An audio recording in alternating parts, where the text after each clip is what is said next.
Waktu ninggalin anak sedih karena masih kecil, masih 10 bulan. Tapi kan ada sedih, ada senangnya juga gitu, mau ngebantu orang tua gini gitu. Berhubung berhubung banyak masalah gini gitu, banyak keinginan buat anak, banyak keinginan itu. Soalnya kan suami nikah lagi gini gitu, jadi berpikir lebih baik sendiri gitu, nyari kerjaan sendiri ini itu sendiri. Soalnya kan kalau misalnya terus-terusan mama, mustahil gitu. Terus-terusan mama otomatis kan anak gede, besok gede ingin itu, ingin ini, ingin itu. Suatu mustahil harus terus-terusan sama mama.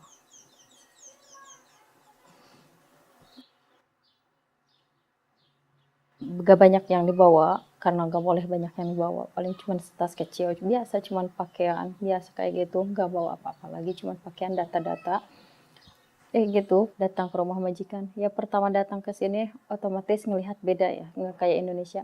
Ada rasa takut, ada rasa gimana, ada rasa senangnya juga gitu, cuman kan aneh ngelihat wilayah Jordan, ngelihat orang-orangnya gitu. Ada rasa takutnya ngelihat orang-orang, ngelihat ini itu, terus kan kita nggak tahu lingkungan.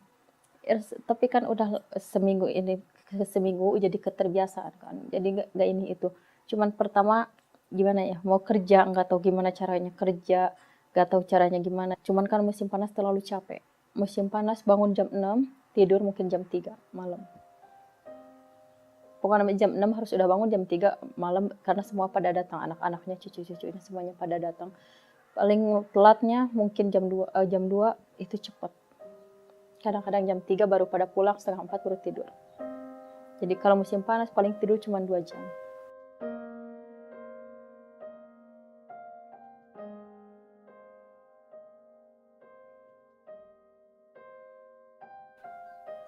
Saya keluar dari majikan karena majikan gak begitu perhatian. Oke, majikan baik, cuman saya takut sama anak.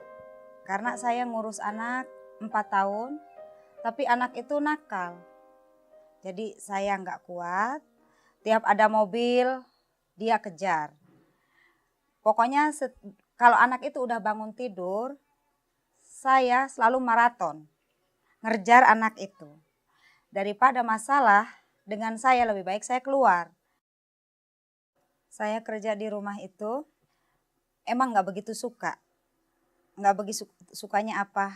Masalah makan, saya ditakar. Masalah makan, misalnya kamu makan segini. Sementara perut saya masih lapar. Tapi saya gak apa-apa. Karena saya tahu saya itu pembantu. Dan yang gak senengnya, kalau misalnya saya suruh makan di luar, saya senang kalau makan di luar, dikira dikasih banyak, tapi cuma dikasih sedikit. Saya masih lapar, itu pun bisa tahan, saya masih bisa tahan gitu, nggak apa-apa. Walaupun hati saya nangis, karena saya nggak cukup makan segitu. Jadi makan itu lebih baik dikasihkan orang musafir. Orang minta-minta dia kasih, aku nggak apa-apa.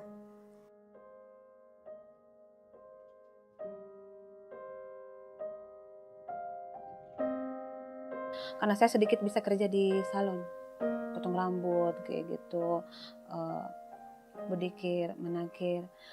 Nah saya ngomong, kata saya pengen ke Dubai, pengen kerja di salon. Kata teman saya itu, suaminya itu sponsor yang masukin orang-orang ke PT, dibawa ke luar negeri gitu. Nah dia bilang, katanya teman saya bilang harus ada uang 7 juta buat kerja di salon. Kalau ingin gratis, jadi tanpa uang, tanpa bayar, itu kerja sebagai pembantu.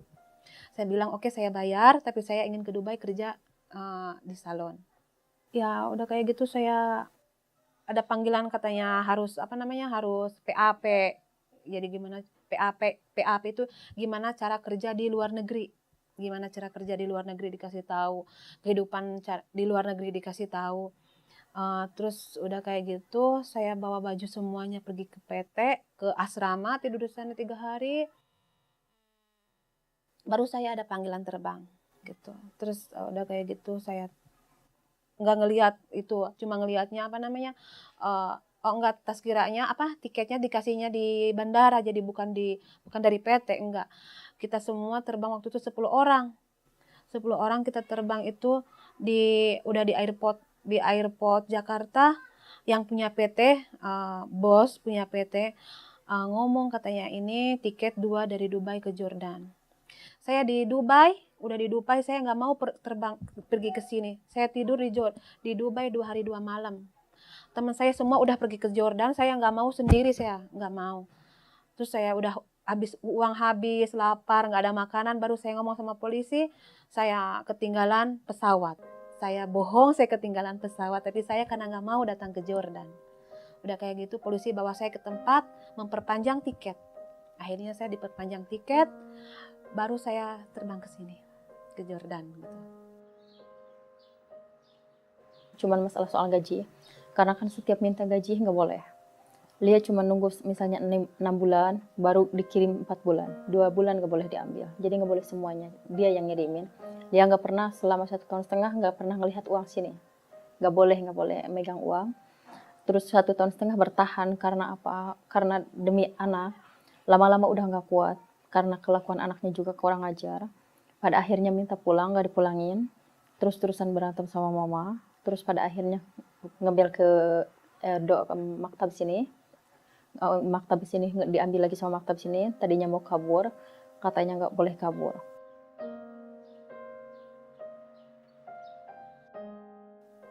Pokoknya gimana lah, nggak mertah lah gitu, nggak senang kerja di rumah itu. Makanan diirit, dikasih kamar tempat tidur.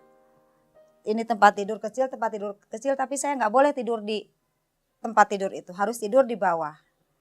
Jadi saya tiap pagi beres-beres, ngebalikin kasur, kalau malam saya siap-siapin buat tidur saya.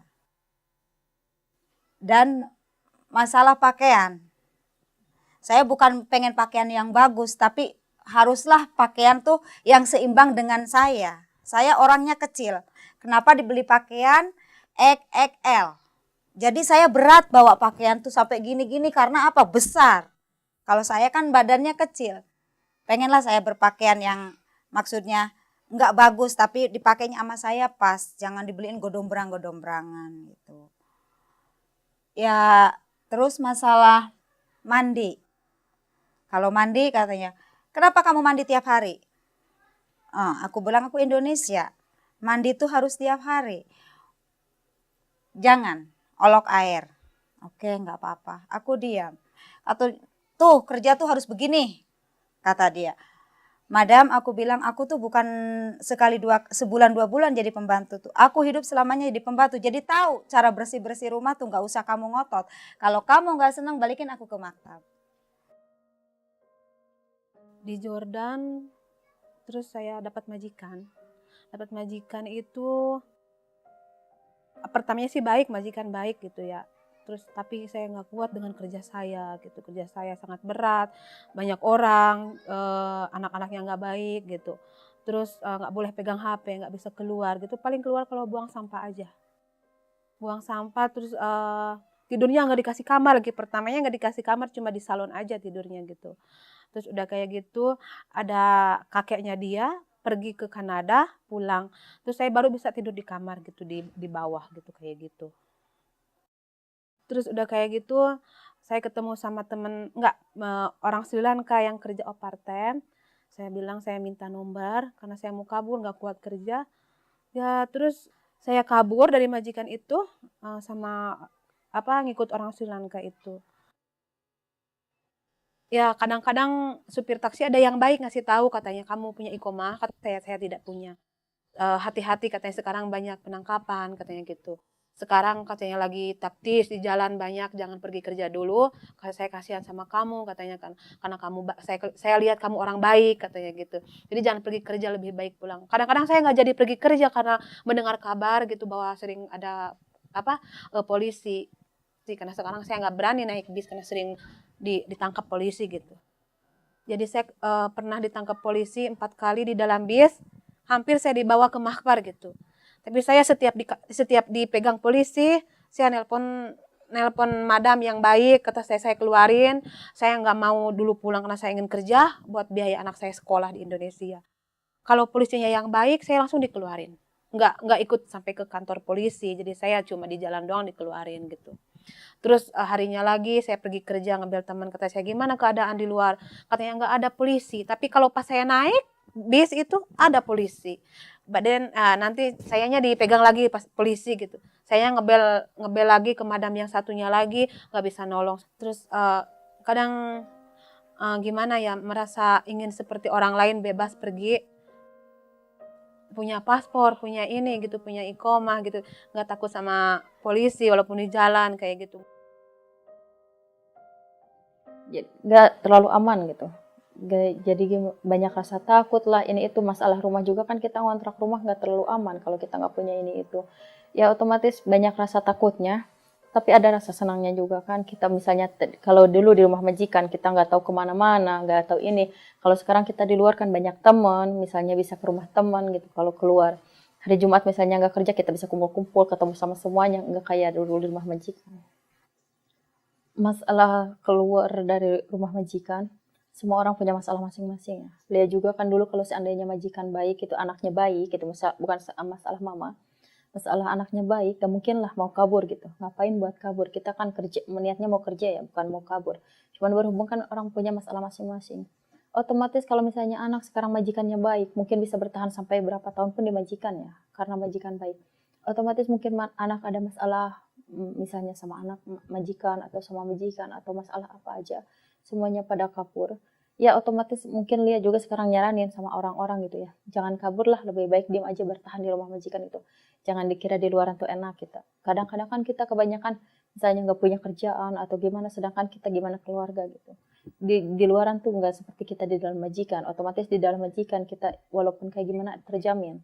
Kalau di luaran kan serba sendiri kita. Ini itu sendiri, belum makan, belum ini itu sendiri. Otomatis di luar senang ya, apalagi sekarang udah punya iqomah, nggak punya rasa takut. Majikan juga senang, karena majikan juga kan nggak punya rasa takut, misalnya takut yang nggak datang kerja karena takut misalnya banyak masalah di luar atau ini. Sekarang kan misalnya tiap hari bisa kerja terus tanpa majikan khawatir. Otomatis dia bilang ke anak-anak kalau misalnya mau ke sini, satu hati-hati di dalam kerja. Otomatis kalau misalnya ada masalah ini itu, tolonglah jangan kabur. Kalau bisa, kalau mau kabur juga langsung kabur ke KBRI aja, jangan ke sana ke sini atau minta pulang ke majikan.